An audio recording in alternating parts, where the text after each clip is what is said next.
Welcome to the Multifamily Wealth Podcast.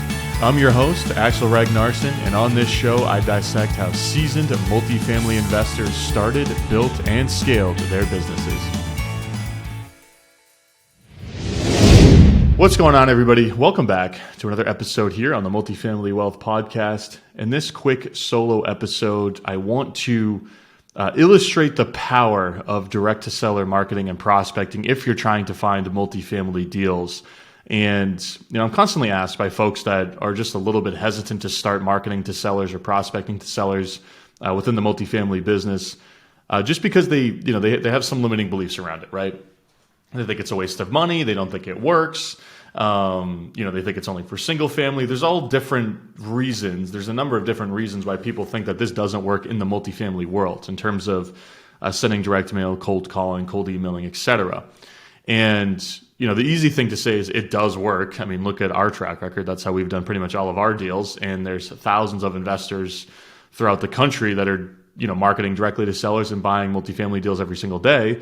But I oftentimes feel like it's helpful to just illustrate the downside risk, right? Because this is one of the most highest return decisions you can make in your business, where in terms of the risk, from a risk adjusted standpoint, there's really no reason to not be marketing to sellers or prospecting to sellers if you're looking for multifamily deals. With an asterisk being, assuming you're looking for deals that are under 150 units, right? Once you start getting to 150, 200 plus units, you're almost never going to do a deal direct to seller. Like it's the likelihood is so rare that it's really not worth it at that level. And those deals are going to trade through brokers. But if you're looking for anything from 5 to 100 doors, there's no reason to not be doing this. And again, those are just words, right? So I'm going to use a mathematical example here to illustrate how minimal the downside is and how astronomical the upside is in terms of you doing this in your business, you embracing direct-to-seller marketing or embracing direct-to-seller prospecting in your business, right? So I'm going to use an example here that I think is very easy to conceptualize or that helps folks conceptualize the potential upside in doing this. So let's say that you are sending direct mail to a list of 1,000 owners. And that's a pretty big list in the multifamily world. That's going to be a pretty significant geographical area with a wide criteria. If you're mailing to 20 to 100 unit owners and you have 1,000 records on your list, that is an entire major city. Like that is a very big list. So this is assuming you're blanketing like an entire city or MSA. If it's a smaller city and you're just doing an extended area, whether it's counties, multiple counties, etc. So you're mailing to 1,000 individual owners. You're spending $1 a mailer, which is exactly how much it costs to send mail via any of the major direct mail houses, and you're sending that mail 4 times a year. So you're spending $4,000 a year in marketing. Some people might think that's a lot. Some people might think that's not that much. Again, it's going to depend on where you're at in your business, but relatively speaking, not a major, not a massive marketing spend. $4,000 a year isn't a crazy marketing spend. So let's say you're mailing to these 1,000 owners 4 times a year, once a quarter. Now, let's say you do this for 10 years before you find a deal. 10 years, right? That is an insanely long time to be mailing to a list of that size before you get a deal, right? So this is an extreme hypothetical. So you've spent $40,000 on mail, right, before you get a deal, which if you did that, you'd have the heart of a champion to maintain that consistency over that period of time. And 10 times 4, that's 40 rounds of mail. 40 rounds of mail. That is just the longest it could possibly take to get a deal, assuming you're just picking up the phone when people call you and you are not the most abrasive human being on the phone of all time. So you've sent 40 rounds of direct mail. Now let's say you buy a $2 million property at just 10% below market value, right? $2 million property, you pay 1.9. 1.8, right? You pay 10% below, that's $200K off. You buy it for $1.8 million, right? So at closing, you've created $200,000 in equity.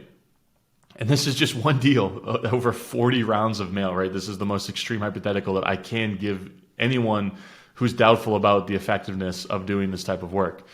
So obviously the odds are that you'll find more, right? The odds are insanely stacked in your favor that you'll do 3, 4, 5, 10 of these deals. So long story short, you buy this $2 million property at 10% below market value. You close with $200,000 in equity. All right, so you spend 40 grand to make 200, 5-to-1 return, right? This is like the absolute worst possible case scenario. Like nothing could be worse than this in terms of an outcome, and you still went 5-to-1 on your money. And let's assume you do 2 of these. Now you're at 10-to-1. Let's say you find one really juicy deal, $1 million deal. You buy it at 25% below market value. A smaller deal that you buy at a deeper discount. It's $250K in equity, right? I mean, the upside is just so massive. And this is what I try to tell people, because I don't think people just do this very, very simplistic mental exercise of okay, let's just say I do one deal. Well, if you do one deal, you pay for your marketing for the next 5-10 years, right? That's all it really takes in this business to pay for this type of marketing, right? And if you mix in cold calling, you mix in cold emailing, in addition to sending all of these direct mail pieces, it's going to be extraordinarily unreasonable that you don't do a handful of deals if you're mailing to 1,000 owners, right? And you're sending them once a quarter. They're sending the mail once a quarter. And let's say you didn't do a single deal, right? Let's say you did no deals, and you're conceptually speaking, you're 40K in the hole right now. Okay, so just a thought experiment. Do you think you would have developed $40,000 worth of brand equity in the marketplace? Do you think you just would have established $40,000 worth of connections with other owners? People forget that, you don't just need to get deals for your direct-to-seller marketing to be considered a success, right? You can connect with a broker that also owns some multifamily, and now you've established a brokerage relationship. You can connect with an owner, just from a networking capacity. Maybe they find a deal that they bring you, right? And there's, kind of starts spiderwebbing out in terms of what happens when you do this type of marketing. Maybe you connect with a great GC or lender, somebody that also owns in the marketplace. There's all kinds of different things that can happen here that is just outside of you bought this person's property. So yeah, that's a harder sell to make. Do you think you could establish $40,000 worth of brand equity or connections with other owners? Maybe, maybe not. That's hard to say. But the point I'm trying to make is it's not just a net zero if you didn't even do a deal, right? There's other things, there's other implications here. So this is, again, the point of this episode is to just illustrate one of the most extreme examples, extreme downside scenarios, and to also pair it with the fact that, yeah, you still went 5-to-1 on your money here, right? In this hypothetical. So I hope this motivates everybody out there to embrace the idea of direct-to-seller marketing and prospecting, to really understand what's at stake if you do this over a long enough period of time. And honestly, I think this is one of the wisest things you can spend your time on in your business right now, because it's incredibly challenging to find deals in the marketplace, whether it's publicly listed or whether a broker's sending them. It's just really hard right now, right?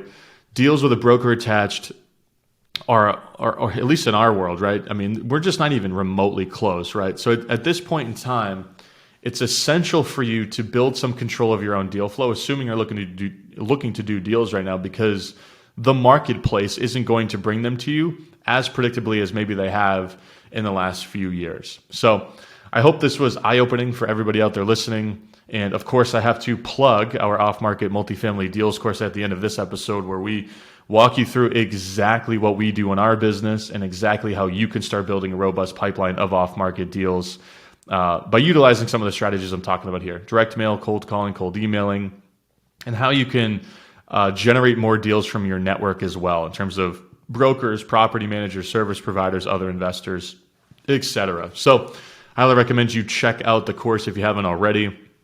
Link is in the show notes. And if you just want to type it in right now, it's multifamilywealtheducation.com/offmarket, all one word. So thanks again for listening. Hope you guys got some value out of this episode, and I'll catch you next week.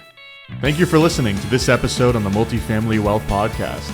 If you learned something new during the show, please consider sharing this episode with a friend, family member, or business partner, or just leaving a rating and review, as it helps the show get noticed by more folks. Catch you next week.